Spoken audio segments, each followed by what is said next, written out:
할렐루야. 오늘은 6월이 새롭게 시작되는 토요일 아침입니다. 산소망과 유업을 주신 찬송 받으실 하나님이라는 제목으로 말씀을 나눕니다. 오늘부터는 열왕기상 말씀에 이어서 베드로 전서의 말씀을 묵상하게 됩니다. 베드로 전서는 신자들이 이 땅에 살아가는 나그네이지만 동시에 하늘의 유업을 받은 택하신 자라는 것을 깨닫게 합니다. 이 두 가지 정체성은 신자의 진정한 형통함이 무엇인지 깨닫게 합니다. 성경에 등장하는 많은 믿음의 선조들이 있지만 그들의 형통함은 고난이 없는 형통함이 아니었습니다. 믿음으로 고난을 견디고 하늘의 영원한 유업을 바라보며 살아갔던 이들입니다. 베드로 전서가 말하는 신자의 두 가지 정체성은 바로 이러한 내용들을 잘 정리한 것입니다. 먼저 우리는 나그네입니다. 신자라고 할지라도 우리 모두는 세상의 영역 속에 발딛고 숨쉬며 살고 있습니다. 그렇게 우리는 세상의 방식으로 사고하고 행동하도록 유혹을 받습니다. 음란과 정욕과 술 취함과 방탕과 향락과 무법한 우상 숭배에 대한 유혹을 받고 있습니다. 또 악독과 기만과 외식과 시기와 비방의 말에 대한 유혹을 받습니다. 오늘날 이 익숙한 유혹들은 사실 1세기 기독교인들이 도전받았던 유혹이었습니다. 그들이 세상의 방식을 따르지 않을 때 세상은 이들을 향하여 어리석다고 비난하였습니다. 더욱이 사도는 신자들을 향해 흩어진 나그네라고 말하고 있습니다. 오늘날 터키에 해당되는 지역에 편지하면서 이들이 서로 연대하기 힘든 흩어진 나그네라는 것입니다. 세상의 관점에서 이보다 더 유약해 보인 것은 없을 것입니다. 어찌 보면 우리와 인접한 중국과 북한의 지하교회가 연상되기도 합니다. 이처럼 교회는 한편으로는 흩어진 나그네와 같습니다. 사도 또한 이를 부정하지 않습니다.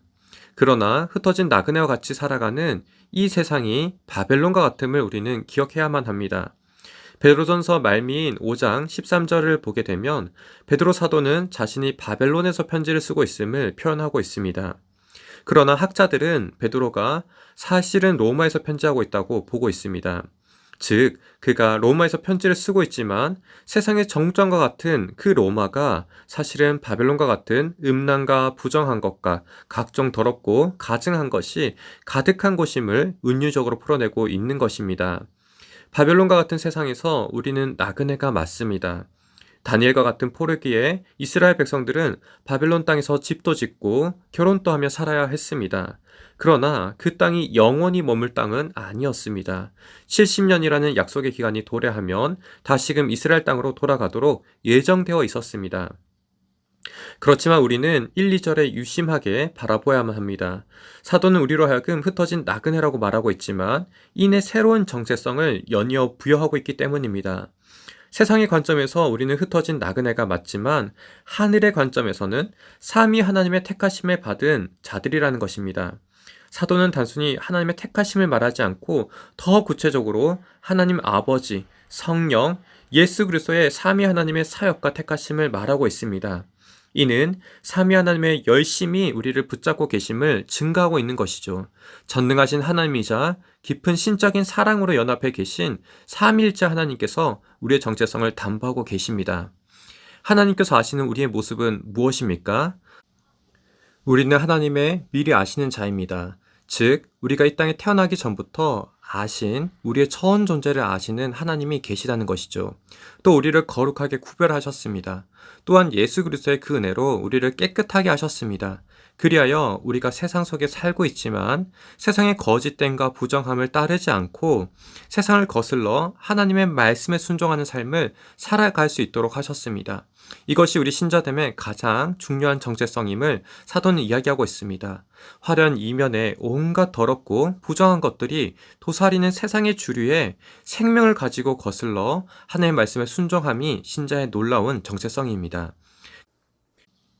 그래서 베드로 사도는 신자들에게 칭찬과 격려를 아끼지 않습니다. 비록 그들이 6절과 같이 여러 가지 시험으로 말미암아 근심하게 되지 않을 수 없게 되었지만 또 7절과 같이 불시험이 있지만 이들에게 하늘의 유업이 있다는 것입니다. 이것이 모든 신자들에게 주어지는 놀라운 약속이자 소망입니다. 가장 핵심적인 것은 9절과 같이 우리가 구원을 받았다는 겁니다. 이것은 달리 말하면 8절과 같이 예수를 보지 못했지만 사랑한다는 것입니다. 우리에게 시험이 있지만 이런 유혹과 어려움이 있다 할지라도 말씀대로 살아가는 순종함이 우리가 예수 그리스도를 온전히 알고 그분을 따르는 삶을 잘 살아가고 있음을 증거하고 있습니다. 예수 그리스도의 부활하심과 또 우리의 삶을 통해 소망은 생생히 살아 있습니다.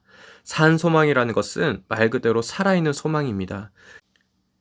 영원한 생명이신 예수 그리스도를 알며 또 우리 또한 주님과 같이 변화되어 영화롭게 될 것임을 약속하고 있습니다.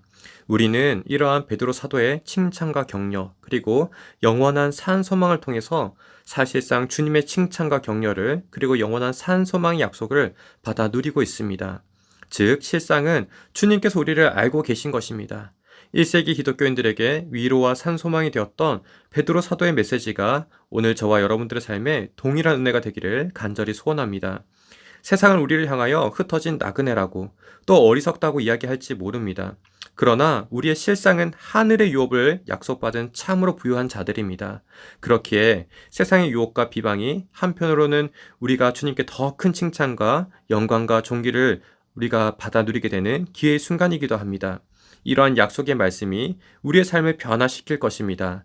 오늘 여러분들의 삶에 찾아오는 시험과 유혹의 순간이 이제는 힘겹게 여기기보다는 더 기뻐하며 더 큰 기대와 삼위 하나님의 보호하심과 그 은혜를 기억하며 나아가는 저와 여러분들의 되기를 축복합니다.